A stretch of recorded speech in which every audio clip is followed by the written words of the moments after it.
सबसे पहली बात तो यहाँ पर ये देखें कि देखो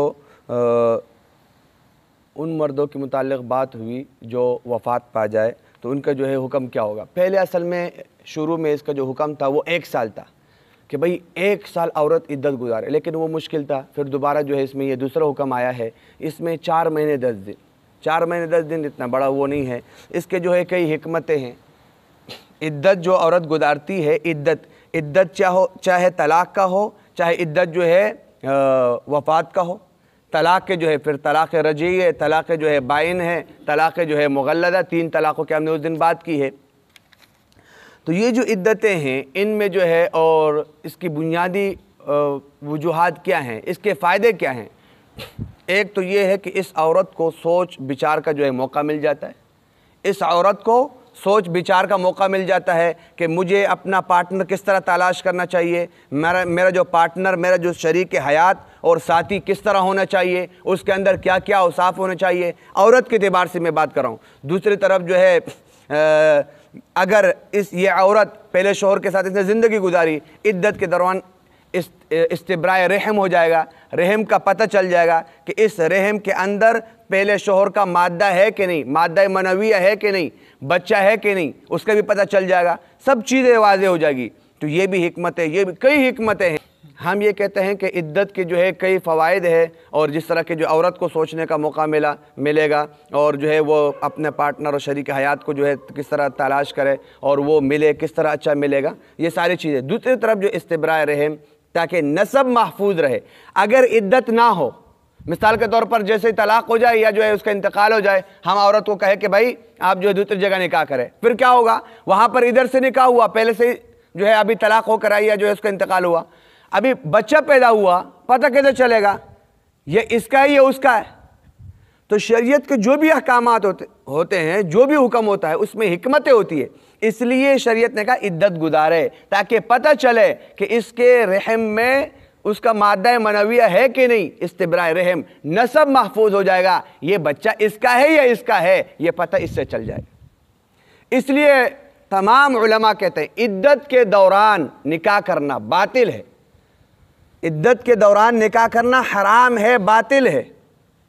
बाद लोग जो है इस तरह करते हैं, ये बिल्कुल जो है गलत है और ये हराम है और वो निकाह काबिल कबूल नहीं है। इद्दत गुजरने के बाद जो है दोबारा वो निकाह करेंगे। ये तो इसके मुताल्लिक़ बात हुई। दूसरी चीज़, अल्ट्रासाउंड जो है वो हमारे यहाँ होता है। बाद एक मरतबा एक इंडिया की जो है एक लड़की थी, उन्होंने एक इतराज़ किया, और इतराज़ उन्होंने ये किया कि देखो आजकल जदीद दौर है और अल्ट्रासाउंड और जदीद टेक्नोलॉजी वगैरह मौजूद है, तो इससे आप ये कहते हैं कि एक इसकी वजह जो है इस्तिब्राए रहम है, यानी रहम का पता हमें चल जाए कि इसमें जो है मादा मनविया है कि नहीं है। वो तो किससे पता चल रहा है, अल्ट्रासाउंड से भी पता चल जाता है कि बच्चा है कि नहीं है। मैंने कहा बिल्कुल, लेकिन ये बात याद रखना कि अल्ट्रासाउंड से जो पता चलता है वो 100% यकीनी नहीं होता है। 1000 बार हमारे पास जो है इस तरह मसाइल सामने आए, जो आप उनसे पूछे क्या है, वो कह रहे लड़का है, बाद में पता चलता है वो लड़की। कई मरतबा कहते हैं ये लड़की है, बाद में वो लड़का। हम इसके इम्कान के हद तक हम इसको मानते हैं, इम्कान के हद तक। खैर बहरहाल उस लड़की ने बात की इस हवाले से कि भाई मिसाल के तौर पर ये आजकल है और ये ठीक है, और इसमें जो है इसकी वजह ये थी भाई इद्दत इसलिए थी ताकि इस्तिब्राए रहम हो, रहम पाक हो जाए और पता चल जाए, और वो आजकल जदीद दौर है, इससे पता चल जाता है, तो लिहाजा इद्दत की ज़रूरत नहीं है। मैंने कहा ठीक है, इससे हट करके कुरान का हुक्म है। मैंने कहा मैं आपके उस पर लेकर मैं बात करता हूँ। मैंने कहा देखो शरीयत ने कहा 2 बहनों को एक साथ जमा ना करे, 2 बहनों को एक साथ जमा ना करे। क्यों?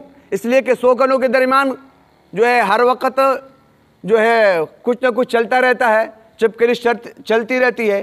तो शरीयत कहती है कि इससे क़तई ताल्लुक़ पैदा होगा, आपस में क्या हो जाएगा, 2 बहनों के दरमियान क़तई ताल्लुक़ी, कभी जो है ये बहन कुछ कहेगी, कभी वो कुछ कहेगी, और शोर एक होगा।